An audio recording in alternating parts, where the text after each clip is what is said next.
I saw a video the other day where somebody was talking about the exploitation of workers in the equine industry, and I 100% agree.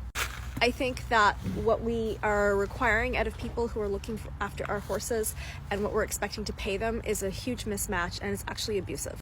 It's a job that requires skill, even if you're just picking up poop. It has to be done properly for the health and welfare of the horses. Then you throw in the ability to handle horses, welfare checks, managing machinery, being available at all hours.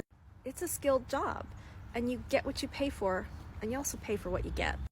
Now, I am in no way excusing this behavior of not paying people properly, but I did want to open another conversation about who's actually going to pay for that. Now, I know there are some barn owners that are just scum, but for the most part, I also see people complaining all the time about what it costs to board and calling it a ripoff.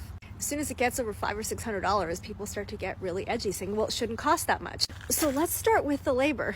I pay my barn manager by the horse every day, and it works out to approximately between $25 to $30 an hour, depending on how quickly she works. I also give her free self-board for her horse and give her access to my back paddock in the winter for her school horses if they need overflow. And in that free self-board, I include all the shavings and the manure management and the water and the utilities. So I know I'm paying her fairly, and I don't mind at all because she does such a great job. But when I've had people want to board here, when I have had extra stalls, and I tell them what it actually costs to have her here, they don't want to pay that. They tell me it's not their problem that I pay so much. Because if we're going to say she's here about an hour and a half a day, that half an hour to add to another horse is another $15 a day that I would have to pay. And over a month, that's $450 just for somebody's labor. And then there's other things that have to be done. I tend to do them because they're my own horses, but if it was a boarder's horse and I had to pay somebody to do that, it's another half hour a day, so that is another $15. So that's an hour a day times 30, that's $900 a month just for labor.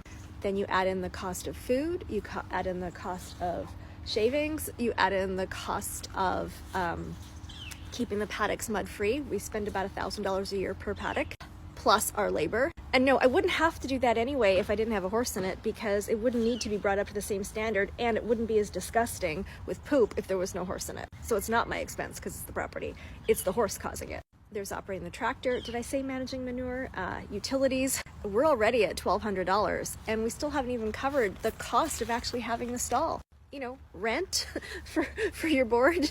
So I 100% agree that people should be paid well, and I do pay well. And there's other kinds of costs depending on the amenities, arenas, etc. That's why I don't offer board, because I'm not going to pay someone poorly, and I'm not going to pay for someone else's horse.